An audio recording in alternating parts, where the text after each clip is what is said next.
আমার রাজাকার বানাই দিচ্ছে। আচ্ছা, রাজাকার বানানোর পরে বলছি আমি ৭১ সালে যুদ্ধ করছি, আমার হাতে এই যে বন্দুকের গুলি পর পড়ে গেছে। তখন মুক্তিযুদ্ধে দেখছস? আমি মুক্তিযুদ্ধ দেখি না, তাহলে আমি রাজাকার কেমন? আমার মুক্তিযুদ্ধ সে বলতে পারে না, কিন্তু রাজাকার বলতে পারে। এটা হলো তাদের, আমাদের দেশে এরকম একটা হয়েছে যে এই রাজাকারের ট্যাগ দিয়া ৭১-এর চেতনাকে বিক্রি করে এই দেশটাকে লুটপাট করে সব নিয়ে গেছে। এটা হলো একটা আইওয়াশ, মানুষকে দেখাচ্ছে রাজাকার।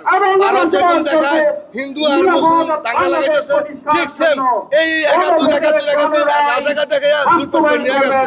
এখন এরা আবার শুরু করছে এই ট্যাগ দেওয়া, রাজাকার রাজাকার রাজাকার। অথচ এই বিএনপি ২৪ বছর সংসার করছে না জামাতের সাথে, তখন রাজাকার ছিল না। আর এই বিএনপি খালেদা জিয়াকে মানে না, মানে না, মানে না, এবং তারা কারে জিয়ারও মানে না, কারণ জিয়া ওআইসির একজন মুসলিমের। আর খালেদা জিয়া ছিল কি একটা শান্তি প্রতিষ্ঠা করার জন্য। এখন এরা তারা এটা মানে না, এরা ওই আওয়ামী লীগের যে রেশ, ওই রেশ সবই একই। সুতরাং ওই ট্যাগ না দিলে দেখাতে পারবে, খাইব কি? ওই ট্যাগ দিয়ে তারা দখল করে এই সেম একই আজ এটা আপনাকে চোখ বন্ধ করে দিয়েছে, আরেক দিন খাইতেছে। দোষ তো নাই, ভালো আপনি দেখেন আমরা হরতাল দেই না, অবরোধ দেই না, কিছু দেই না, তারপরে জামাতের উপরে হামলা চালাচ্ছে কি জন্য? আমরা হল দখল করবো, আমরা রাস্তা দখল করবো। স্টাফ কয়টা চান্দা চাইতো আগে আপনি জিজ্ঞাসা করবেন যে একটা ওই যে অটোগুলা প্রতিদিন ৫০ টাকা করে দিত, এখন প্রত্যেকটা জিজ্ঞাসা করি ভাই চান্দা নেয় না? ভাই চান্দা নেয় না। ব্রিজের নিচে ওই যে আপনার ডেমরা ব্রিজের নিচে ওইখানে কিছুটা ওই যে আপনার টুরিস্টের মধ্যে আছে, বাদাম বুট ক্যান্ডারি রস বিক্রি করে। তো বললাম চান্দা চাই রে, না ভাই চান্দা চায় না। কিন্তু আমরা যখন যাই তখন এরা ফলো করে কিভাবে আমাদেরকে আক্রমণ করে সরাইবো, কারণ আমরা সরে গেলে তারা চান্দা খাবে। এই হলো অবস্থা। সুতরাং তারা সবসময় ভালোর উপরেই মানুষ চাপাইতে চায়। একটা দোষ দিব আপনারা, আর কোনো দোষ পায় না। আবার যে বলে যে জামাতে যে জান্নাতের টিকিট দেয়, অমুক দেয়, সুমুক দেয়। আমি একজনকে বলছি যে আপনি যদি সিনেমা হলে যায়, আপনি যদি এই জায়গায় যান আর আপনার যদি মসজিদে ডাকে, তাহলে কোনটা ভালো? জামাত আপনাকে দাওয়াত দিতে আছে, কি দাওয়াত দিতে আছে? ভাই নামাজ পড়ো, ভাই কোরআন পড়ো, ভাই তাফসির করো, ভাই হাদিস পড়ো। এটা তো খারাপ কিছু না।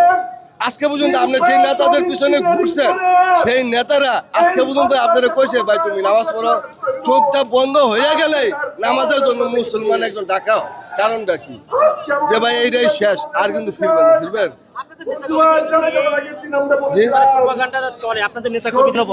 একদম সহজ।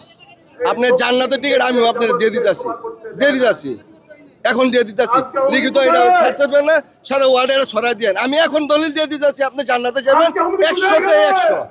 যদি না হয় আপনি আমার ফাঁসি রায়ে দিয়ে দিবেন, বুঝছে?